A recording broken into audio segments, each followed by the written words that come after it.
Shalom, j'espère que vous êtes en forme et que tout se passe bien pour vous. Baruch Hashem.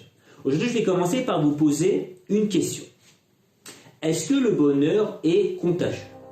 Alors pourquoi je vous pose cette question-là? Parce qu'une étude a été réalisée par des sociologues de l'université américaine de l'Utah Valley. Et cette étude révèle que les succès, les joies, les moments de plaisir qu'ont eu nos amis et qui ont été immortalisés par des photos et vidéos, puis publiés sur Facebook, eh bien, nous déprimeraient. Pourquoi eux et pas moi? Alors je vais vous demander, pourquoi nous n'arrivons pas à nous satisfaire de ce qu'on a? Et pourquoi, si vraiment on est un peu sincère avec nous-mêmes, parfois nous jalousons, nous envions ce que l'autre a? Alors, le Rav Wolbe, dans son œuvre Le Haléchour, ramène une discussion épistolaire entre lui et un garçon qui étudie à la yeshiva. Donc, bien qu'on parle ici d'un garçon de yeshiva, les yesodot que donne le Rav Wolbe peut nous servir dans notre vie de tous les jours. En fait, ce jeune garçon avait beaucoup d'amertume et de tristesse, car lui ne réussissait pas, alors que ses amis, à ses yeux, eux réussissaient. Et donc ce dernier demandait au Rav, comment enfin peut-il retrouver la joie de vivre? Alors le Rav Wolbe, pour commencer, lui explique que le fait de se focaliser sur les talents et les aptitudes de ses amis, pour s'apercevoir que lui ne les a pas, va provoquer incontestablement amertume et tristesse. Et lui dit que ce sentiment s'appelle la jalousie. Et n'oublions pas que sentiment, sentimental, quelque chose qui vient du mental, du cortex. C'est-à-dire que nos sentiments dépendent de nos pensées. Et les sentiments sont des réactions de notre corps qui font suite à une représentation que l'on se fait de quelque chose. Par exemple, ici, dans le cas du jeune homme, ce sont le fait de voir ses camarades qui réussissent qui va provoquer chez lui de la jalousie. Parce qu'on peut comprendre que ce jeune garçon-là a dû se dire, a dû avoir comme pensée dans sa tête, oh là là, ils comprennent vite cela. Eux n'ont pas besoin peut-être de revenir plusieurs fois sur le sujet. Je suis sûr que le Rav doit plus les aimer, ou il doit se dire peut-être, ils sont intelligents. En fait, toutes ces pensées-là vont automatiquement créer chez lui un sentiment de jalousie qui va se faire ressentir par l'amertume, la tristesse, ou peut-être même il va se sentir démuni. D'accord? Donc ici, le travail, nous dit le Rav Wolbe, c'est tout d'abord bien se connaître et avoir la émouna que Hachem m'a donné les meilleurs paramètres, les meilleures aptitudes pour réussir ma vie.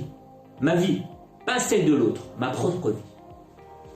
Puis le Rav nous dit d'enfin réfléchir sur ces pseudo-faiblesses qui vont réveiller chez nous un sentiment vraiment désagréable, voire même négatif. Et essayer de prendre ces pseudo-faiblesses et les convertir en force.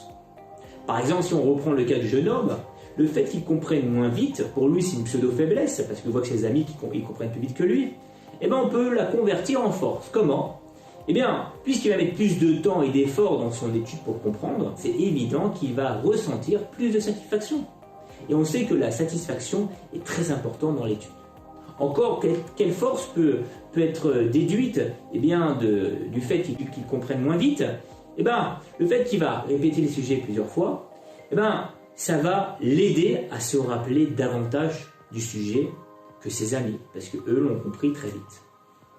En bref, ici, c'est s'entraîner à voir le verre à moitié plein et ne plus voir le verre à moitié vide. Autre chose, en général, nous avons tendance à être jaloux, envier les personnes qui nous ressemblent.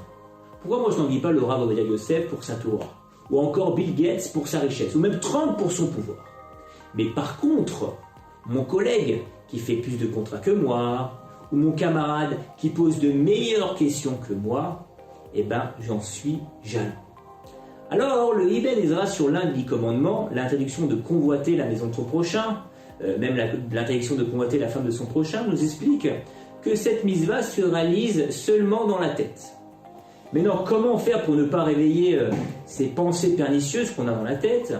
Le Ibn Ezra nous répond que de même qu'un villageois n'aurait même pas l'idée de vouloir épouser la princesse, car il sait que cela est absolument hors de question, car quel rapport entre un villageois et une princesse? Rien à voir, ils sont tellement différents.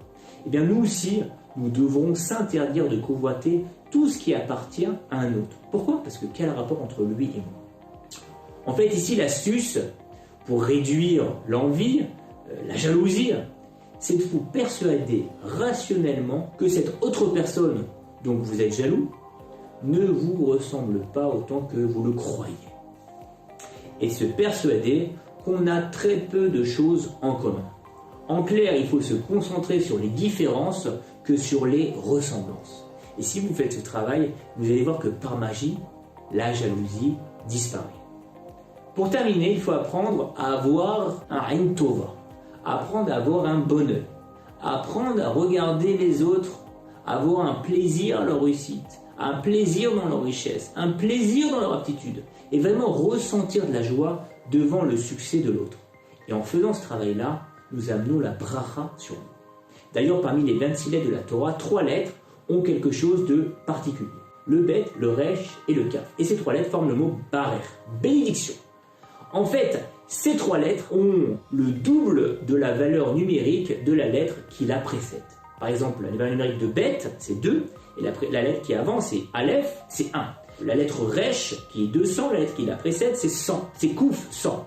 La lettre Kaf, c'est 20, la lettre qui la précède, c'est Yud, c'est 10. Je pense que vous avez compris l'allusion, c'est ce qu'il nous dit Shlomo Ameler, qui Tov Aïn ou Yevorar, qui a un bon œil et béni. En fait, celui qui voit d'un bon œil, qui est content de la richesse de son ami, recevra, comme on peut le voir par allusion dans les lettres, recevra le double de la part d'Hachem. Et pour terminer, je vais vous donner un petit exercice pour vous permettre d'apercevoir la bénédiction dans votre vie. Chaque matin, quand vous allez réciter la bénédiction chez Asa Nicole Sorki, je bénis Hachem de m'avoir fait avec tous mes besoins, avec tout le nécessaire. Vous allez prendre quelques instants et réfléchir sur la véracité de cette bénédiction dans votre vie. Et penser à tous les besoins qu'Hachem vous procure chaque jour. Et en faisant ce travail, vous allez voir, vous allez vraiment être plus dans la gratitude. Donc, je vous souhaite beaucoup d'aslacha, beaucoup de bénédictions, et à bientôt sur mes vidéos ou peut-être sur WhatsApp afin de vous aider dans votre vie et vous rendre enfin heureux. Au revoir.